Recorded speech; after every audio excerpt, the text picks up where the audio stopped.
여러분 안녕하십니까? 자, 이번 시간에는요 2016년 2대차 2강 10번부터 또 해설 진행하겠습니다.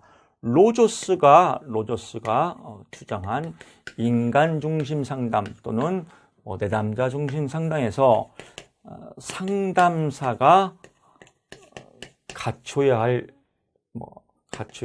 태도 세 가지입니다. 또는 인간 중심 상담이나 내담자 중심 상담의 상담 기법이라고도 합니다. 정답은 우리가 많이 했죠. 일무공이다. 그래서 일치성, 무조건적 수용,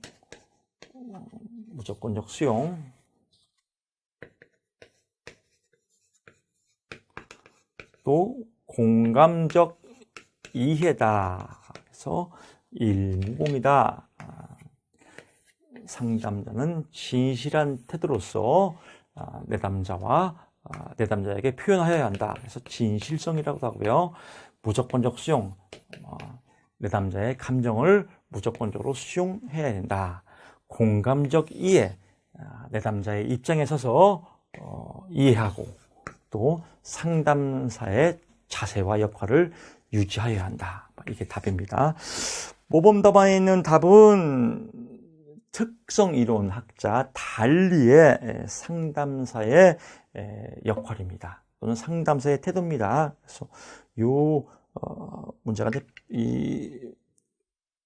편집하다가 오류가 난 것 같습니다. 그래서 10번의 모범답안은 달리의 상담사의 태도고 역할이고 10번의 정답은 일무공입니다. 그래서 이렇게 여러분 확인하시고요. 11번 갑니다. 한국표준산업분리의 생산단위는 산출물뿐만 아니라 어떤 제품에 뭐가 나왔냐, 산출물뿐만 아니라 투입물과 또 생산 공정, 어떻게 공정 과정이 이루어졌냐에 따라서 분류한다. 그래서 오히려 간단하죠. 단답식이니까 투입물, 생산 공정입니다. 자, 12번 갑니다. 12번은 처음 나온 문제예요. 다음의 그림 중 2단계인 직무 분석의 설계 단계 시 2단계의 직무 분석을 설계하는 겁니다. 근로자가 어떻게 직무를 하는지 직무 분석을 설계할 때 해야 할 일, 해야 할 일, 미션 수행 세 가지가 뭐냐 이거예요. 사실은 쉽게 말해서 직무 분석을 설계할 때 세 가지만 하겠습니까? 여러 가지죠. 이것도 곰곰이 생각해 보면 어렵지 않습니다. 문제를 처음 봐서 당한 거지. 직무 분석을 설계할 때 1번 자료 분석 방법을 결정한 자료를 어떤 식으로 분석할 것인지 자료를 분석해야 직무를 알 거 아니겠습니까? 그래서 1번 자료 분석 방법을 결정한다. 두 번째, 직무에 관한 자료의 출처와 인원수를 결정한다. 직무에 관한 자료의 출처. 즉 자료는 어떤 거를 쓸 거며 또 직무에 필요한 인원수는 몇 명으로 할 것인지를 결정한다. 언제? 직무 분석을 설계 시에. 또 자료 수집 방법을 결정한다. 자료 수집 방법. 자료를 면접법으로 할 것인지, 최초 분석법이니까요. 관찰법으로 할 것인지. 그래서 자료를 수집하는 방법을 결정하고 또 이 수집한 걸 자료를 어떻게 분석할 것인지 분석하는 방법을 또 결정하고 또 자료의 출처는 어디서 할 거며 인원수는 몇 명으로 할 것인지를 또 결정한다. 그래서 여러 가지 내용이 많지만 이 세 가지만 이렇게 외우시면 될 것 같습니다. 이거 말고도 답이 여러 가지 했죠. 직무 분석 설계 시에 이 세 가지만 하겠습니까? 그래서 이렇게 세 가지 정도만 정리하면 여러분들이 나중에 문제가 나오더라도 쓰는 데는 크게 어렵지 않을 것이다. 이게 2016년에 나왔으니까 제가 볼 때는 뭐 한참 이다 나올 것 같습니다. 한 3년 뒤나 6년 뒤에 또 나올 것 같습니다. 13번. 롭키스트와 데이비스 직업제공 이론이죠. 롭키스트와 데이비스의 직업제공 이론에 기초한 검사 도구. 이건 너무 쉽죠. 미네소타 대학에서 만들었으니까 MIQ, MSQ, MJDQ 이렇게 해서 미네소타 임포턴트, 미네소타 중요성 질문지, 미네소타 만족성 질문지, 미네소타 직무기술 질문지. 그래서 이렇게 간단하게 쓰면 이것도 이런 문제 나오면 너무 좋지 않습니까? 14번 갑니다. 또 나왔네요. 내담자 관련 정보와 행동을 이해하는 상담 기법 6가지를 쓰세요. 내담자 정보와 행동을 이해하는 기법이요. 정보와 행동을 이해하는 기법. 누가 주장했냐? 기스버스와 무어라는 사람이 주장했다. 그래서 기스버스와 무어의 상담 기법이라고 하더라. 무엇을 보고 내담자 정보와 행동을 알아내냐? 똥을 보고 알아낸다. 어떤 똥이냐? 그래서 우리가 저분의 변은 왜 끈적거리는가? 여러분 기억나시죠? 이게 정보와 행동을 이해하는 거예요. 내담자의 정보와 행동을 무엇을 보고 이해하냐? 똥을 보고 이해한다. 어떤 똥? 끈적거리는 똥. 이렇게 외우세요. 그래서 저항감, 재인식 다루기, 분류 및 재구성하기, 의미 있는 질문 확인하기, 변명에 초점 맞추기, 왜곡된 사고 확인하고, 근거 있는 믿음 확인하기, 가정 사용하기, 끈적거리는가, 또 끈적거리는 거, 끈적거리는 전이된 오류, 정정이 다 외울 거 없습니다. 여기서 6개만 외우면 될 것 같습니다. 이 중에서 이건 되게 쉽죠. 가정 사용하기, 또 여기서 의미 있는 질문 확인하기 이렇게 쭉 보고 키워드만 보면 될 것 같습니다. 저분의 변은 왜 끈적거리는가 이렇게 보시면 될 것 같고요. 14번 됐고요. 15번 갑니다. 심리검사 중 규준참조검사와 중거참조검사의 차이점에 대해서 쓰시오. 심리검사에는 규준참조검사가 있고요. 또 준거참조검사가 있어요. 준거참조. 먼저 규준하고 준거를 알아야겠죠. 규준은 상대적으로 비교하는 거예요. 서로 비교는. 준거는 기준점을 통해서 결정하는 거예요. 그래서 이거는 절대평가라고도 해요. 어떤 기준점을 보고 평가하는 것을 절대평가다. 또 규준참조검사는 서로 비교, 상대평가라고 하죠. 그래서 절대 기준점을 보고 비교하는 건 절대평가. 또 개인의 상대적, 서로 상대를 보고 비교하는 것은 상대평가다. 그래서 규준참조검사는 책에서 하죠. 개인의 점수를 집단의 상대방과 비교해서 평가하는 방식이다. 준거참조검사는 개인 점수를 기준점수와 비교해서 당락을 결정하는 거다. 대표적인 거는 우리 직업상담사 시험이죠. 직업상담사는 몇 점 만점이에요? 60점이라는 준거를 갖고 60점을 넘으면 합격, 떨어지면 불합격. 규준참조검사는요, 대부분이 상대평가예요. 그래서 서로 개인의 점수가 몇 점에 따라서 상위, 점수의 상위 10%만 합격이다. 이건 상대평가죠. 절대 규준참조검사의 가장 대표적인 거는 IQ 검사예요. IQ 검사, IQ 100과 IQ 110과 IQ 90은 서로 다 들리죠? 이렇게. 16번 갑니다. 구성타당도의 종류, 또 요 근래는 계속 구성만 나와요. 그래서 구성 타당도, 구성 드라마, 구성 작가 계속 반복적으로 설명합니다. 구성 작가가 구성을 잘해야겠죠? 어떻게? 드라마의 각 주인공을 잘 뽑아야죠. 문항을 만들 때 각 문항끼리 서로 관계 있는 게 많이 나와야죠. 그래서 문항끼리 상관관계가 같은 것끼리 묶어놓은 것을 요인 분석이라고 한다.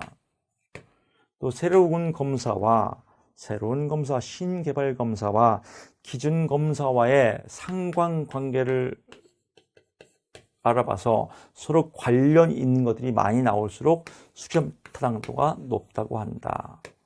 또 신개발 검사와 기존 검사와 상관관계를 알아봐서 또 관계 없는 변인들이 많이 안 나올수록 변별 타당도가 높다. 이거는 관계 없는 변인들이 안 나와야 돼요. 얘는 관계 있는 변인들이 나와야 되고, 요 차이입니다.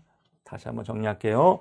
수렴 타당도는 관계 있는 변인들이 많이 나올수록 수렴 타당도가 높다. 변별 타당도는 관계 없는 변인들이 많이 안 나올수록 변별 타당도가 높다. 이거를 알아봐요. 그러니까 변별 타당도 쓸데없는 게 많이 나왔냐 안 나왔냐 이걸 물어보는 거예요. 쓸데없는 게 안 나왔으면 변별 타당도가 높다. 이렇게 보는 겁니다.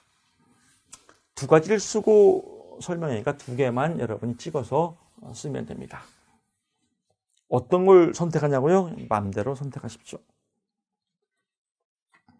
17번 어떤 국가의 고용률이 50%이고 실업률이 10%일 때, 실업자는 50만 명일 때 경제활동 인구와 비경제활동 인구의 식과 답을 구하시오라고 나왔습니다.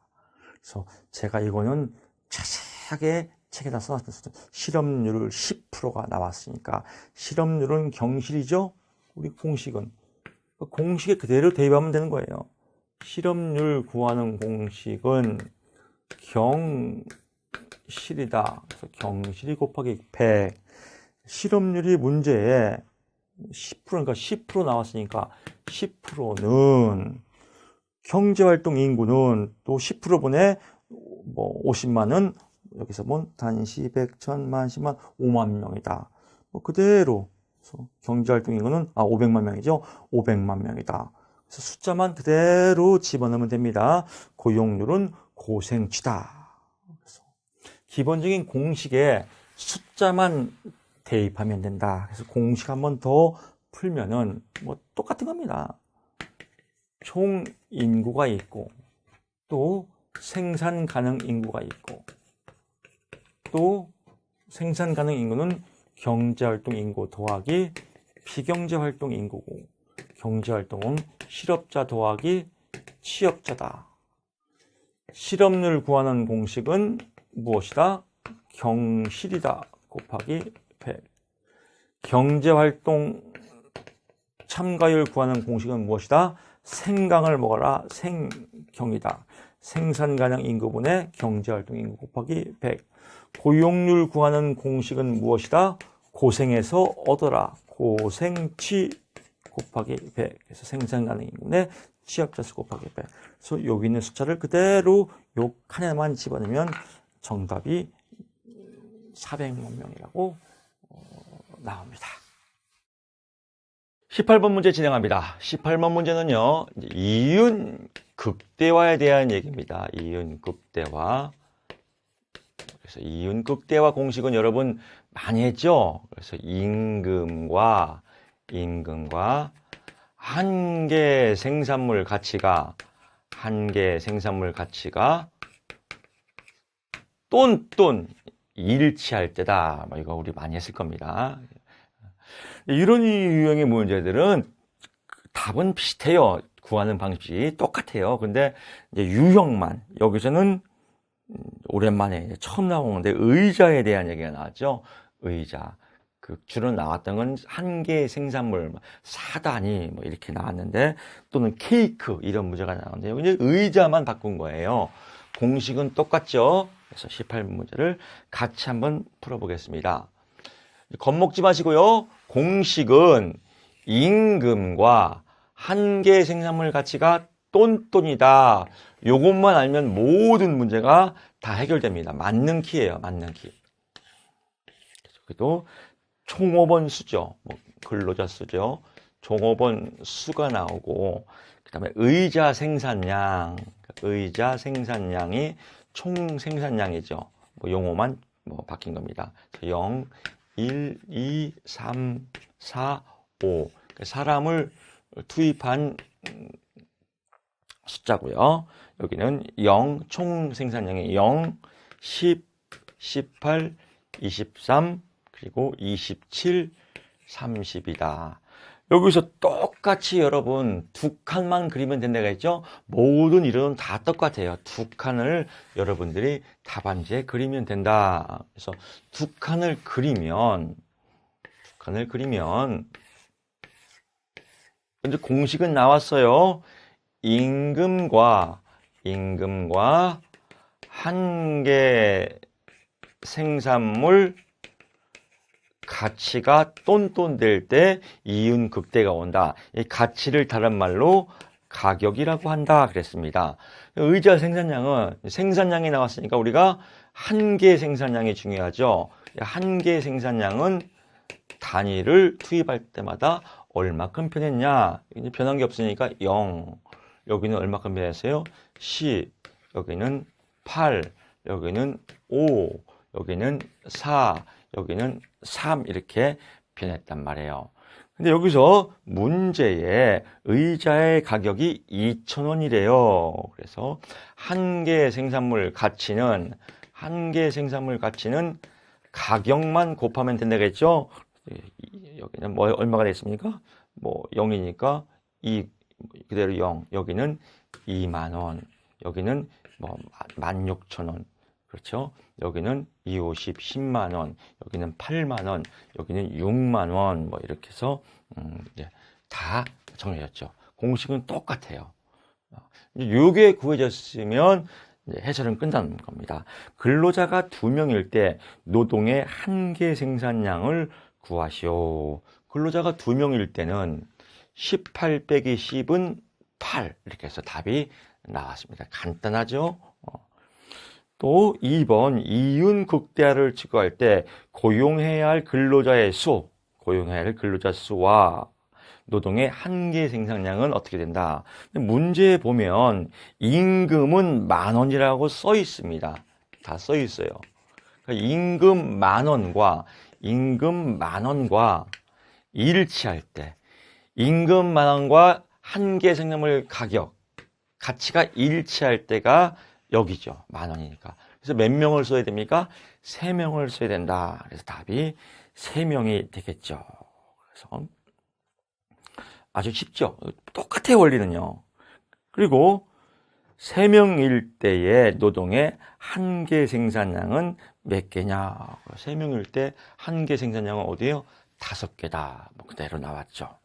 또 3번 문제, 근로자가 5명일 때 평균 생산량은 근로자가 5명일 때 총 생산량이 30이니까 그대로 5명이 나누면 되겠죠. 그래서 여기서 보게 되면 30 나누기 6 하면 6개다. 그래서 폼은 굉장히 복잡한 내용인 것 같지만 사실 알고 보면 산수 문제입니다. 공식 임금과 한계 생산물 가치가 일치하다.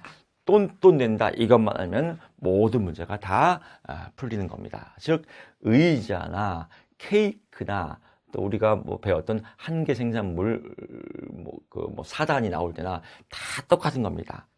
다 똑같은 방식이고 용어만 달리 나왔지 공식은 다 똑같다. 이렇게 보시면 여러분 좋을 것 같습니다. 그래서 알고 보면 굉장히 쉬운 문제죠. 6점 문제입니다.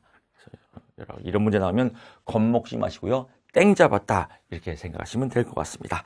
자, 이렇게 해서 2016년도 1회차 모든 해설을 마치겠습니다. 여러분 고맙습니다. 감사합니다.